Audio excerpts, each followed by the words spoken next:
Okay, hi fourth graders. We are on fourth grade math lesson 140. We're going to be talking about temperature today. But before we do, I just want to say that I'm wearing this new teacher shirt that I got in the mail yesterday.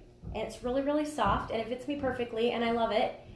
And I don't know who got it for me, so it's a mystery. And so if it was a fourth grader, thank you, I love it. It's awesome. And you're awesome for getting it for me if you did. Yeah, you're fine. Okay, so that's that. The next thing is, what instrument or tool do you use when you want to find out what the temperature is outside?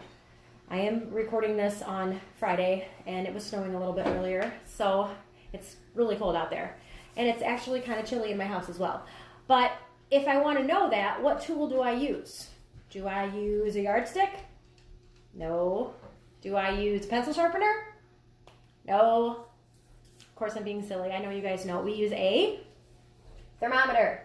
Okay, we use a thermometer, and we're just going to, we haven't talked about temperatures recently, so they're kind of calling it like an introduction, even though this is all review. It's just stuff we haven't talked about lately. Okay, so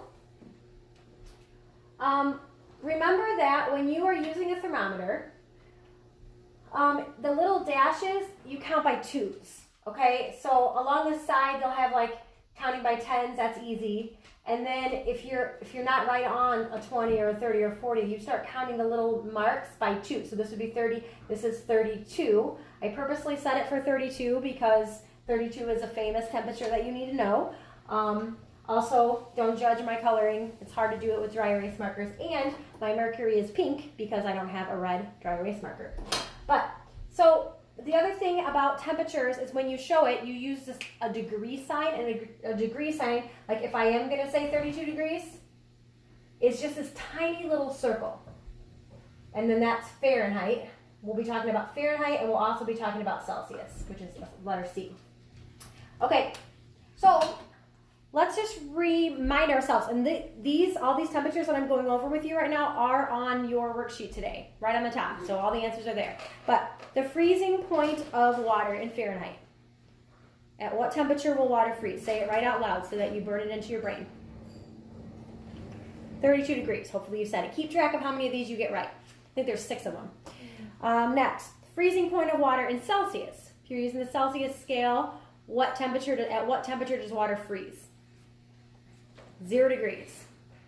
Okay. What about the boiling point of water in Fahrenheit? What we use, Fahrenheit. It's a really hot temperature, obviously, because it's making water boil.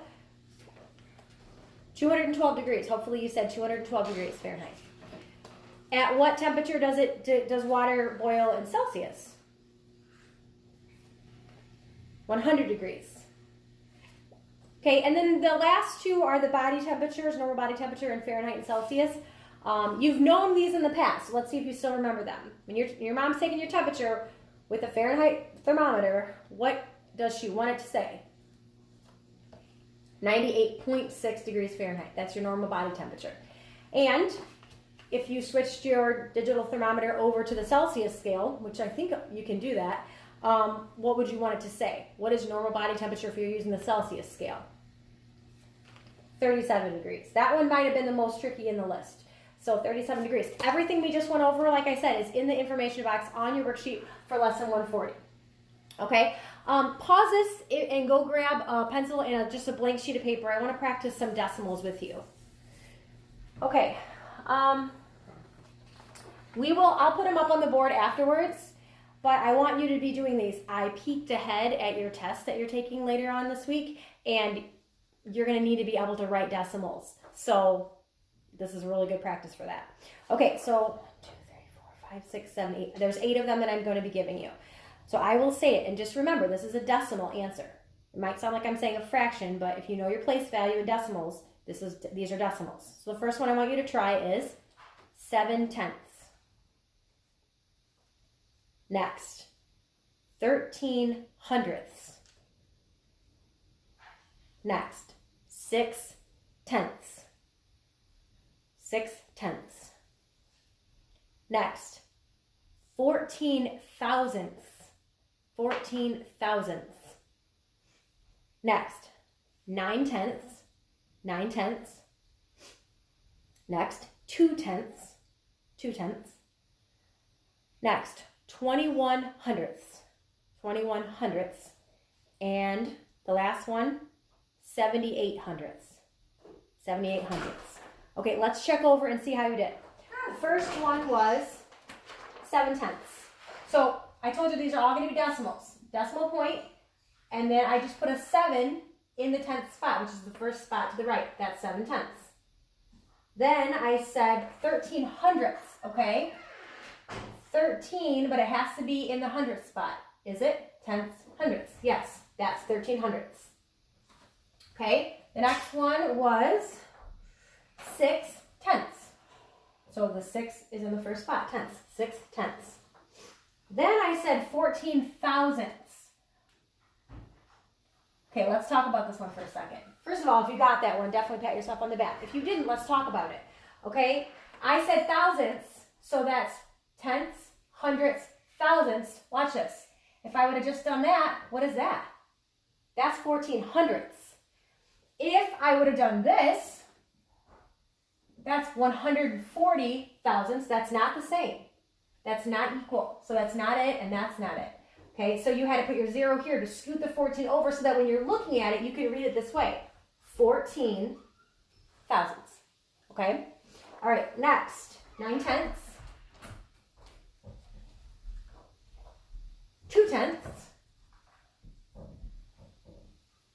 21 hundredths. 78 hundredths. Okay? I really hope that you guys are doing these whenever I tell you to get a piece of paper or anything. I really hope that you do them with me because practice really does make perfect. And I know we really aren't together, but if you do it, it really will help you. And I do try to look ahead at the tests and stuff and see what they're going to be asking you and make sure that you're getting ready for them. The best way you can do it is by trying this kind of stuff. We learn from our mistakes, right? Okay. That is pretty much it for today's lesson. It's going to be a lot about thermometer stuff, and there's so many answers right in your information box. So if you need to look there, don't hesitate to do that. So lesson 140, and I'll talk to you guys later.